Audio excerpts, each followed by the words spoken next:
Hi friends, நம்ம சேனல்ல இன்னைக்கு என்ன பார்க்க போறோம் அப்படினு பாத்தீங்கன்னா கிச்சன் கேஜெட்ஸ் பத்தின ரிவ்யூ பிளஸ் அதை எப்படி யூஸ் பண்றது அப்படிங்கறத வீடியோ வாங்க பார்க்கலாம். நான் இந்த கேஜெட்ஸ் தாங்க நான் வாங்கி இருக்கிறேன். ஃபுட் ஸ்டோரேஜ் கண்டெய்னர் 6 பீஸ் கொடுத்திருக்காங்க. 6 பீஸ் வந்து நான் 500க்கு வந்து அமேசான்ல பர்ச்சேஸ் பண்ணேன். வாங்க என்னென்ன கொடுத்திருக்காங்க அப்படிங்கறது பார்க்கலாம். பிளாஸ்டிக்ங்க. Plastic box. இதுக்கு வந்து மூடி, இது பாட்டம் கொடுத்துருக்காங்க. இது வந்து வாட்டர் ட்ரைன் பிளேட்டு. இந்த வாட்டர் ட்ரைன் பிளேட்ல பார்த்தீங்கன்னா இந்த மாதிரி நாப்பு கொடுத்துருக்காங்க. உங்களுக்கு தெரியுதுங்களா? நாப் வந்து 6 பிளேஸ்ல வந்து கொடுத்துருக்குறாங்க. இது வந்து பாக்ஸ்குள்ளே வச்சுட்டு நம்ம வெஜிடபிள்ஸ் வந்து ஸ்டோரேஜ் பண்ணிட்டு க்ளோஸ் பண்ணிட்டு நம்ம ஃப்ரிட்ஜில் ஸ்டோர் பண்ணும்போது பபிள்ஸ்லாம் வரும் இல்லைங்களா, அந்த வாட்டர் வந்து ட்ரைன் ஆகி கீழே வந்து தங்கிருங்க. வெஜிடபிள்ஸும் நல்லா ஃப்ரெஷ்ஷாக இருக்கும். நான் எப்படி யூஸ் பண்ணுறது அப்படின்னு நான் காட்டுறேன். இப்போ இந்த ஸ்டோரேஜ் கண்டெய்னரில் எப்படி காய்கறியெல்லாம் ஸ்டோரேஜ் பண்ணுறது அப்படின்னு பார்க்கலாம். அதுக்கு நான் 6 வகையான காய்கறிகள் எடுத்து வச்சுருக்கிறேன். பீன்ஸு, கேரட்டு, கோவக்காய், முருங்கைக்காய், கொத்தவரங்காய், கருவேப்பிலை. வாங்க எப்படி ஸ்டோரேஜ் பண்ணுறதுன்னு பார்க்கலாம். ஒரு கண்டெய்னர் எடுத்துக்கலாம். நாப்பு வந்து கீழே வர மாதிரி நீங்கள் போட்டுக்கோங்க. இப்படி திருப்பி வைக்கக்கூடாது. இப்போ ஃபஸ்ட்டு வந்து நம்ம கேரட் வந்து ஸ்டோரேஜ் பண்ணிக்கலாம்.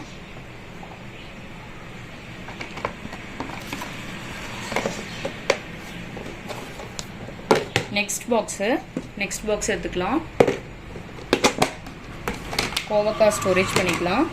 இதில் ஸ்டோரேஜ் பண்ணுறதுனால உங்களுக்கு வந்து நல்லா ஃப்ரெஷ்ஷாக இருக்கும். நம்ம கவர்லேயோ பேக்லேயோ போடும்போது ஈரப்பதம் அப்படியே இருக்கும். இந்த ஈரப்பதம் எல்லாமே வந்து ட்ரைன் ஆகி இந்த வாட்டர் ட்ரைன் பிளேட்டுக்கு அடியில் வந்து தங்கிரும். ஃப்ரெஷ்ஷாகவும் இருக்கும் காய்கறி எல்லாம். நெக்ஸ்ட்டு கொத்தவரங்காய் போட்டுக்கலாம்.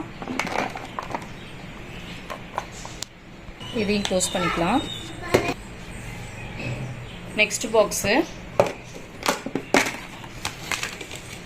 பீன்ஸு,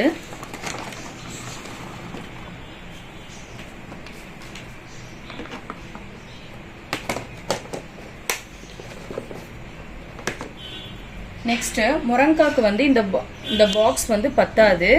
ஸோ நம்ம அந்த மாதிரி இருக்கும்போது என்ன பண்ணலாம் அப்படின்னா நம்ம 2 கட் பண்ணி போட்டுக்கலாம். பாக்ஸ் சைஸுக்கு நம்ம கட் பண்ணி போட்டுக்கலாம். அப்படியே ஃப்ரெஷ்ஷாகவே இருக்குங்க. இப்போ பாருங்க.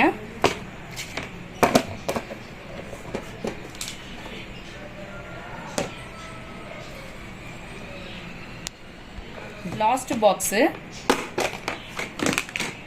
இப்போ நான் கருவேப்பிலை ஸ்டோரேஜ் பண்ணிக்கிறேன். நீங்கள் கருவேப்பிலை வந்து நான் ஆல்ரெடி எப்படி ஸ்டோரேஜ் பண்ணுறது அப்படிங்கிறது சேனலில் வீடியோ அப்லோட் பண்ணியிருப்பேன். நீங்கள் அந்த மாதிரியும் யூஸ் பண்ணிக்கலாம். இந்த மாதிரி கேஜெட்ஸ் இருந்தாலும் நீங்கள் யூஸ் பண்ணிக்கலாம். கண்ணாடி பாட்டிலு, டிஃபன் பாக்ஸு, பிளாஸ்டிக் பாக்ஸில் எப்படி ஸ்டோரேஜ் பண்ணுறது அப்படிங்கிறது அந்த வீடியோவை நம்ம சேனலில் அப்லோட் பண்ணியிருக்கேன். இப்போ இந்த கேஜெட்ஸில் எப்படி ஸ்டோரேஜ் பண்ணுறது அப்படிங்கிறது பார்க்கலாம். இந்த மாதிரி நான் வாஷ் பண்ணி கருவேப்பிலை எடுத்து வச்சுருக்கிறேன்.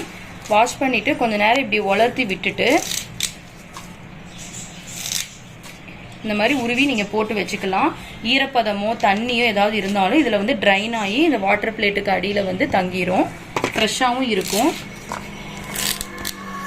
நீங்கள் கருவேப்பிலை வந்து வாஷ் பண்ணியே போட்டுக்கோங்க.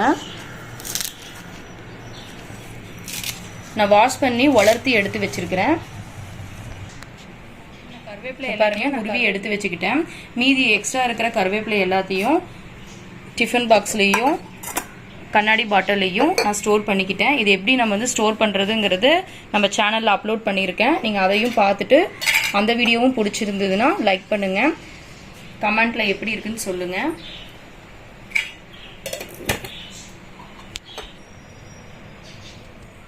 ஃபைனலாக நான் வெஜிடபிள்ஸ் எல்லாத்தையும் இந்த கேஜெட்ஸில் வந்து ஸ்டோர் பண்ணிட்டேன்.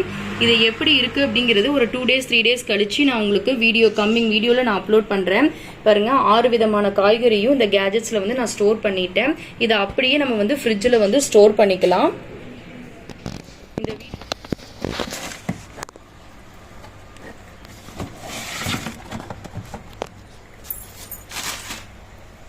பாருங்க இந்த மாதிரி நம்ம ஃப்ரிட்ஜில் ஸ்டோர் பண்ணி வச்சுக்கலாம்.